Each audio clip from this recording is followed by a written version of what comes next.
ये आकाशवाणी है। अब आप प्रियंका अरोड़ा से समाचार सुनिए।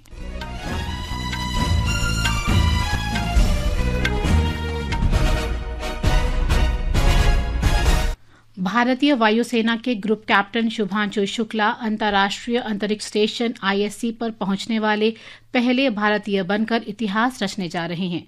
इस समय कैप्टन शुक्ला और 3 अन्य सदस्यों को लेकर XCM-4 मिशन के अंतर्गत अंतरिक्ष यान की अंतर्राष्ट्रीय अंतरिक्ष स्टेशन से जुड़ने यानी डॉकिंग की प्रक्रिया चल रही है। रूस के गागरिन कॉस्मोनॉट प्रशिक्षण केंद्र और भारतीय अंतरिक्ष अनुसंधान संगठन ISRO तथा अमेरिकी अंतरिक्ष एजेंसी नासा में प्रशिक्षण लेने वाले कैप्टन शुक्ला को भारतीय वायुसेना की 2000 से अधिक घंटे की उड़ान भरने का अनुभव है। अंतरिक्ष से एक वेबकास्ट में उन्होंने अपनी यात्रा का ब्यौरा साझा किया। एक छोटा सा संदेश मेरे सारे देशवासियों के लिए। 1 महीने क्वारंटीन में रहने के बाद कल हम लोग लॉन्च पैड 39 से लॉन्च हुए, जहां से अपोलो 11 मिशन भी लॉन्च हुआ था।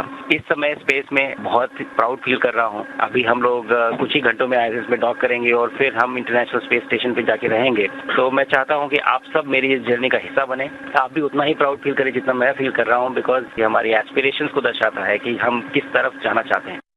सोवियत सोयूज T-11 मिशन के जरिए 1984 में इतिहास रचने वाले विंग कमांडर राकेश शर्मा के बाद ग्रुप कैप्टन शुभांशु शुक्ला अंतरिक्ष में जाने वाले दूसरे भारतीय भी बन गए हैं। श्री राकेश शर्मा भारत के पहले अंतरिक्ष यात्री थे।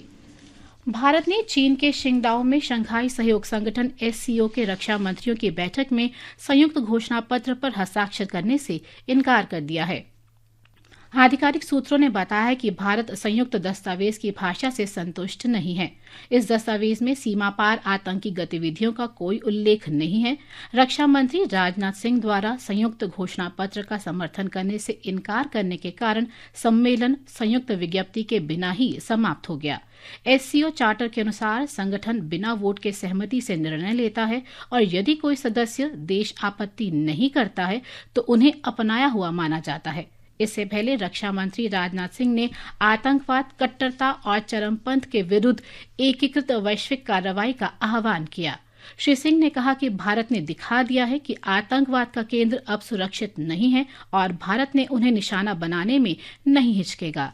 India's zero tolerance for terrorism is manifest today through its actions. This includes our right to defend ourselves against terrorism, and we have shown that epicenters of terrorism are no longer safe, and we will not hesitate to target them. We should also take proactive steps to prevent the spread of the radicalization among our youth.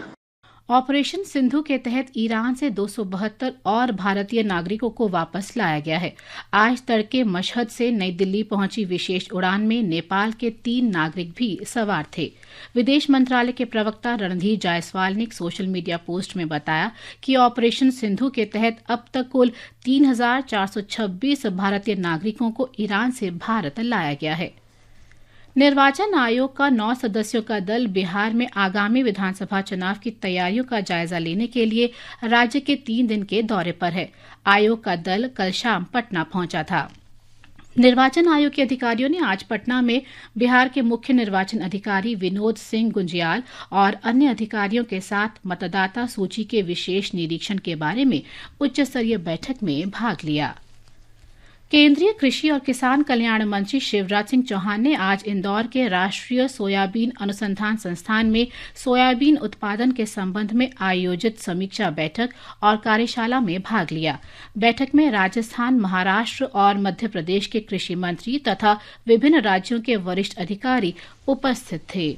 Himachal Pradesh में पिछले 24 घंटों में तेज वर्षा हुई है। हमारे संवाददाता ने बताया है कि राज्य के कई इलाकों में बादल फटने और बाढ़ की घटनाओं में 5 लोगों की मृत्यु हो गई है।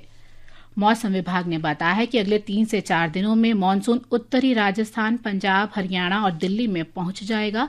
विभाग के अनुसार केरल और दक्षिणी कर्नाटक में मूसलाधार वर्षा होगी और इसके लिए रेड अलर्ट जारी किया गया है।